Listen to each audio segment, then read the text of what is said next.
You might think that if a composer with the reputation of Philip Glass were to write an opera based on The Trial by Franz Kafka, the result would be pretty daunting. It's a dark novel, hardly an easy read, and Philip Glass, often described as the most influential living composer, has written some pretty demanding stuff himself over the years. Kingsley Amis might have had him in mind when he wrote that the public would always regard 20th century music with incomprehension, outrage and repugnance.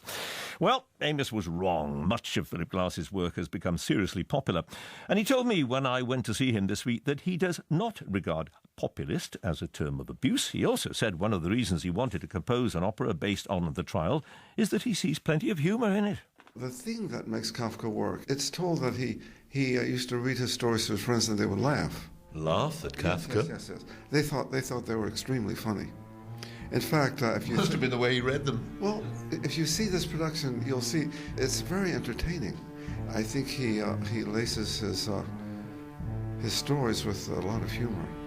Actually, at the end of Act One, if you're not laughing at the end of Act One, you're not in good shape.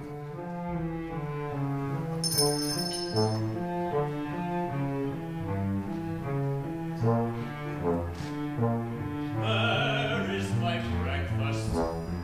Do you regard it as an insult if people say, oh, Philip Glass, he's a populist? My aim is to be a populist.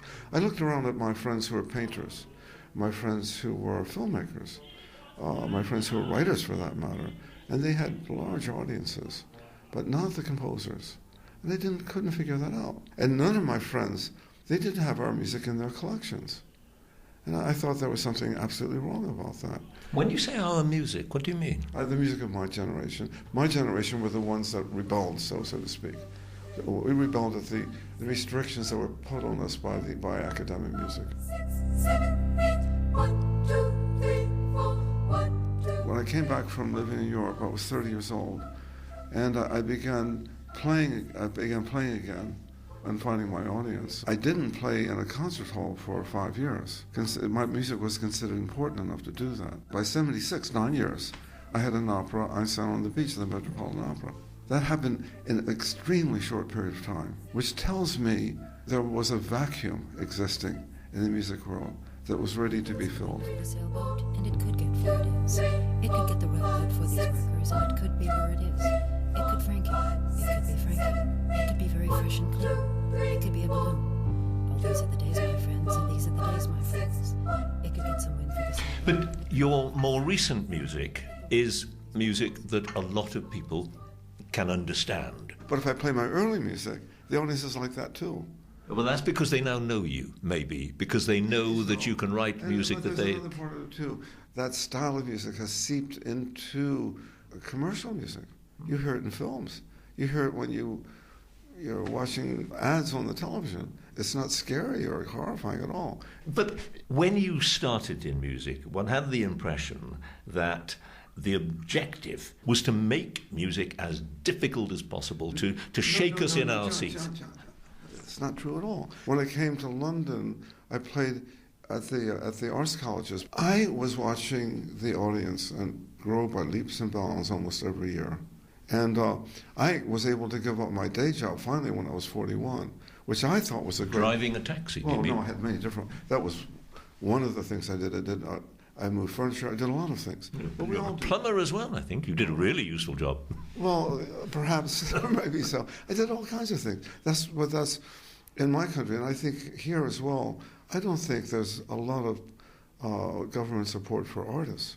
You may support institutions, but that's not the people who work in the place. Do we have to understand music in order to appreciate it? I would hope that wouldn't be a condition, because the kind of language that we use is like any formal language. It can be subtle, it can be complicated. It's like asking a doctor to explain how the medicine works that you're taking. I mean, it doesn't matter, does it? I mean, if it works, it works. How I write the music is not your concern. The question is, does it have an emotional shape that appeals to you? Does it tell you about the world that you live in some way? With music, it's wonderful because we talk about the world in coloristic, emotional terms. I'm given an abstract language and I shape it into a form of communication which people can sing and people can remember. hopefully. Why didn't she answer? She's not allowed to. I told you you're under arrest. Do we need any more music? We absolutely do. We do, and we need the music of the younger people. The music I'm hearing of the I call them kids that are 30s, in their 30s. It's fantastic music. It's full of imagination. It doesn't sound like me. It doesn't sound like the people that I used to sound like when I was a kid. It seems fresh, and it's enchanting music. I'm seeing a generation of composers now who are idealists in the sense that they're not worried about making a living, because they won't. They pour their hearts and souls into this stuff. You've been writing music for a very long time, and you've been enormously successful, most influential writer, composer in the world, probably. I imagine, from everything you said, you will continue to write music. But when you write music from now on, are you writing music to please the audience so that you will become even more popular? Or are you writing music that you think may set new boundaries? What my life has taught me is if I write the music I believe in, and I hold on to that, I will do all right. And that's what I've always done. And will we understand it? Will we get it? So it seems. I mean, we have 7 sold-out shows here, or 6, rather. So you'll keep writing? Yes, well, I sometimes call it a nervous habit, but yes, that's what I do. Philip Glass, many thanks. And Philip Glass's opera, The Trial, is at the Royal Opera House, Covent Garden. The time 7:45, time for Thought for the Day. And